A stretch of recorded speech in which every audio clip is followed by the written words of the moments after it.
તરફ દક્ષિણ ગુજરાતમાં પણ ગાંવ ચલો અભિયાન શરૂ થયું। મંત્રી કુંવરજી હળપતિએ શરૂઆત કરી। લોકસભાની ચૂંટણીના ભડકારા વાગી રહ્યા છે ત્યારે ભાજપ પક્ષ દ્વારા ચૂંટણીની તૈયારીઓને પણ શરૂ કરી દેવાઈ છે। સુરતના માંડવી તાલુકાના જામણકુવા ગામેથી ભાજપના ગાંવ ચલો અભિયાનની મંત્રી કુંવરજી હળપતિએ શરૂઆત કરાવી। કુંવરજી હળપતિએ ગામના લોકોને સરકારની વિવિધ યોજનાઓ અંગે માહિતી આપી અને આ યોજનાનો લાભ લેવા આહવાન કર્યું। મહત્વનું છે કે લોકસભા ચૂંટણી આવી રહી છે અને સરકારી યોજનાનો લાભ છેવાડાના લોકો સુધી પહોંચે તે માટે ભાજપે આ ગાંવ ચલો અભિયાન શરૂ કર્યું છે। રાજ્યની 26 બેઠકમાં આવતી તમામ વિધાનસભા ગાંવ ચલો અભિયાનની શરૂઆત થઈ છે। પ્રદેશ ભાજપની સૂચના અનુસાર તમામ વિધાનસભાના ધારાસભ્ય પોતાના વિધાનસભા મત વિસ્તારમાં એક દિવસ રાત્રિ રોકાણ સાથે ગાંવ ચલો અભિયાનમાં જોડાઈ રહ્યા છે। સુરત જિલ્લાની આદિવાસી વિસ્તારમાં સમાવિષ્ટ માંડવી વિધાનસભામાં પણ ગાંવ ચલો અભિયાનની શરૂઆત કરાવી છે। માંડવી વિધાનસભાના ધારાસભ્ય અને રાજ્યમંત્રી કુંવરજી હળપતિએ માંડવી તાલુકાના જામણકુવા ગામેથી ગાંવ ચલો અભિયાનની શુભારંભ કરાવ્યો। મહર્ષિ દયાનંદ સરસ્વતી 200મી જન્મ જયંતિની ભવ્ય ઉજવણી, પીએમ મોદીએ વર્ચ્યુઅલી જોડાયા। મોરબીના ટંકારામાં મહર્ષિ દયાનંદ સરસ્વતીની 200મી જન્મ જયંતિના કાર્યક્રમમાં પીએમ મોદીએ વર્ચ્યુઅલી જોડાયા। સ્વામી દયાનંદના વિચારોને બધે પહોંચાડવામાં આ ઉત્સવ મનાવવામાં આવી રહ્યો છે। વર્ચ્યુઅલી સંબોધનમાં પ્રધાનમંત્રીએ જણાવ્યું કે ગયા વર્ષે મને આ ઉત્સવમાં ભાગ લેવા જણાવવામાં આવ્યું હતું। આવા મહાન વ્યક્તિ માટે આવો મહોત્સવ થવો જરૂરી છે। સ્વામીજીની જન્મભૂમિ ગુજરાતમાં મારો જન્મ થયો તેનું મને ગર્વ છે। भारत को लेकर स्वामी जी के मन में जो विश्वास था, अमृत काल में हमें उसी विश्वास को अपने आत्मविश्वास में बदलना होगा। स्वामी दयानंद आधुनिकता के पैरोकार थे, मार्गदर्शक थे। કાર્યક્રમમાં રાજ્યપાલ ડોક્ટર દેવવ્રત, કેન્દ્રીય મંત્રી પુરુષોત્તમ રૂપાલા સહિતના દિગ્ગજોએ પણ હાજરી આપીને યજ્ઞકુંડમાં આહુતિ આપી હતી। મહત્વનું છે કે ઉજવણીની શરૂઆતમાં ટંકારામાં મહર્ષિ દયાનંદ સરસ્વતીજીના જન્મસ્થળથી ભવ્ય શોભાયાત્રા નીકળી હતી। ટંકારા ખાતે આવેલા મહર્ષિ દયાનંદ સરસ્વતીજીના જન્મસ્થળ ખાતેથી રાજકોટ રોડ પર આવેલ કરસનદાસજીના આંગણા સુધી ભવ્યાતિભવ્ય શોભાયાત્રાનું આયોજન કરવામાં આવ્યું હતું। આ વખતને શિયાળામાં કડકડતી ઠંડી પડી જ નહીં, જેના કારણે શિયાળુ પાક પર માઠી અસર થઈ। ચાલુ સિઝનના શિયાળા દરમિયાન ઠંડીનું પ્રમાણ ઓછું રહ્યું, જેના કારણે સૌરાષ્ટ્ર સહિત રાજ્યના મોટાભાગના વિસ્તારોમાં શિયાળુ પાકના ઉત્પાદનને અસર થઈ। અમરેલી જિલ્લામાં ઘઉં, ચણા, જીરું અને ધાણા જેવા રવિ પાકનું વાવેતર મોટા પ્રમાણમાં થયું છે, પરંતુ પ્રતિકૂળ હવામાનને કારણે ઘઉં અને ચણાના પાકમાં રોક લાગતા ખેડૂતોની મહેનત અને અન્ય અપેક્ષાઓ પર પાણી ફરી વળ્યું છે। રવિ પાક માટે અત્યંત જરૂરી હોય છે કડકડતી ઠંડી, પરંતુ આ વર્ષે શિયાળામાં જોઈએ તેવી ઠંડીનો ચમકારો જોવા નથી મળ્યો। પરિણામે ઠંડીની સાથે સાથે ખેડૂતોના ચહેરાની રોનક પણ ગાયબ થઈ ગઈ। પ્રતિકૂળ હવામાનની સૌથી વધુ અસર ચણાના પાકને થઈ છે। ચણાના પાકમાં હાલ સુકારા નામનો રોગ આવ્યો છે।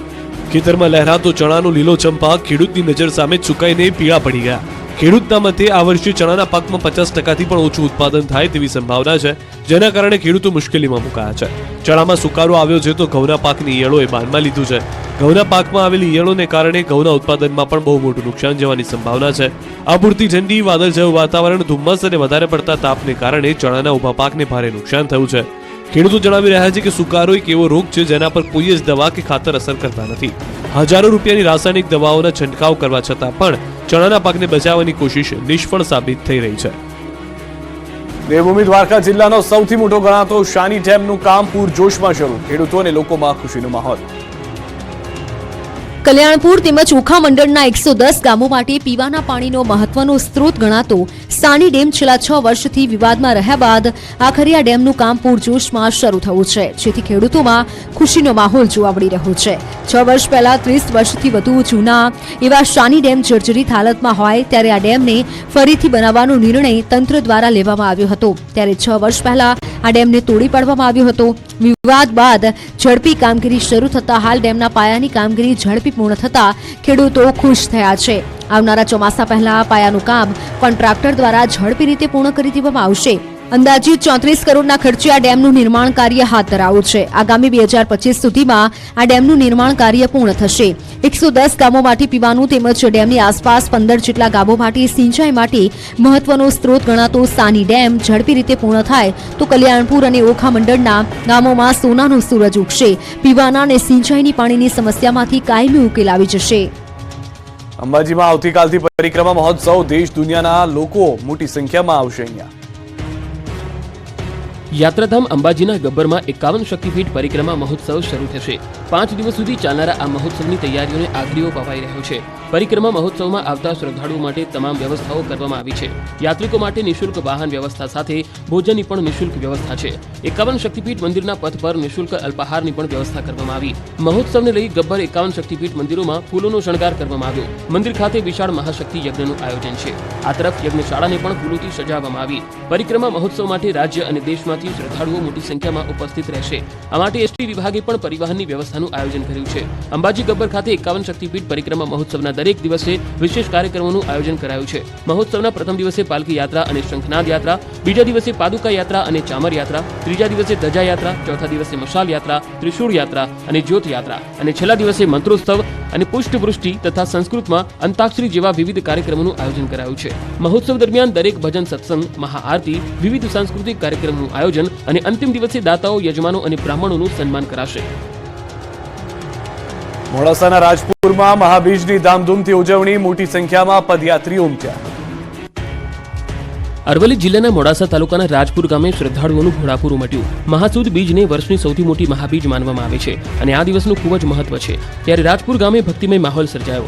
શ્રદ્ધા, શાંતિ અને એકતાના પ્રતીક એવા રામદેવજી મંદિરે ભારે ધામધૂમથી મહાબીજ ઉત્સવ ઉજવાયો. બીજા દિવસે આસપાસના હજારોની સંખ્યામાં અબાલવૃદ્ધ સૌ કોઈ પદયાત્રા કરી સંઘ લઈ રામદેવજીને નેજા ચડાવવા આવે છે. મોટી સંખ્યામાં ઉમટેલા શ્રદ્ધાળુઓ દર્શન કરી પ્રસાદ લઈને ધન્યતા અનુભવે છે. રાજપુરના ગ્રામજનો દ્વારા આજના દિવસે રામદેવજી મંદિરે ભગવાનનું વિશેષ સમૂહ આરતીનું પણ આયોજન કરવામાં આવ્યું. ભારે હર્ષ અને ઉલ્લાસપૂર્ણ વાતાવરણમાં ભગવાનના દ્વારે ભજન સત્સંગ પણ કરવામાં આવ્યો. દિવસ દરમિયાન ભજન સત્સંગ કર્યા બાદ રાત્રે ભગવાન રામદેવજીનો 70મો જામા જાગરણ પાઠ યોજાશે. ખૂબ મોટી સંખ્યામાં ભક્તો જામા જાગરણ પાઠનો લાભ લેશે. વાત અમદાવાદના એક અનોખા રિક્ષા ચાલકની, જેઓ ઓળખાય છે ઇમરજન્સી રિક્ષા ચાલક તરીકે. અમદાવાદનો રિક્ષાવાળો, આ ગીત તમે ચોક્કસ સાંભળ્યું હશે, પરંતુ અમદાવાદ શહેરના એક રિક્ષા ચાલકે આજે ઇમરજન્સી રિક્ષા ચાલક તરીકે પોતાની ઓળખ ઊભી કરી છે. સેવા હી પરમ ધર્મના વાક્યને સાર્થક કરી બતાવ્યું છે. અમદાવાદના શાહીબાગમાં રહેતા રિક્ષા ચાલક ગફુરભાઈ મિયાણા છેલ્લા 26 વર્ષથી માત્ર ગરીબ દર્દીઓને નિઃશુલ્ક રિક્ષા સેવા પૂરી પાડે છે. તેમજ દર્દીઓને જરૂર લાગે તો ટિફિન સેવા, દવાઓ સહિત અન્ય સુવિધાઓ પણ સ્વખર્ચે આપે છે. ગફુરભાઈએ જાણે કે નિસ્વાર્થ સેવાનો ભેખ ધારણ કર્યો છે. શહેરની બહારથી આવતા દર્દીઓ માટે જાણે આશીર્વાદરૂપ સાબિત થઈ રહ્યા છે. શાહીબાગમાં રહેતા અને માનવતાવાદી વિચાર સાથે કામ કરતા ગફુરભાઈ છેલ્લા 26 વર્ષથી નિસ્વાર્થ ગરીબ દર્દીઓ માટે ફ્રીમાં સેવા કરે છે. તેમાં પોતાના માતા પિતા અને પત્નીના નિધન બાદ તેઓ ગરીબ દર્દીઓની સેવા માટે ભેખ ધારણ કરી ચૂક્યા હોય તેવું છે. ગફુરભાઈ વહેલી સવારે રિક્ષા લઈ નીકળી જાય અને સિવિલ હોસ્પિટલ, વીએસ હોસ્પિટલ અને એલજી હોસ્પિટલમાં રહેલા ગરીબ દર્દીઓને ટિફિન પહોંચતું કરે.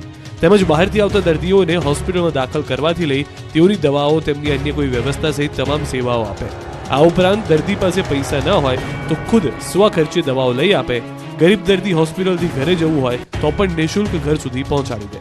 26 વર્ષ પહેલા કરિયાણાની દુકાન ચલાવતા હતા, પરંતુ પરિવારના સભ્યની વિદાયથી તેઓને માનવ સેવા કરવાની ઈચ્છા જાગી. એટલે ત્યારથી જ આજ દિન સુધી આ ગરીબ દર્દીઓની ફ્રીમાં સેવા શરૂ કરી છે.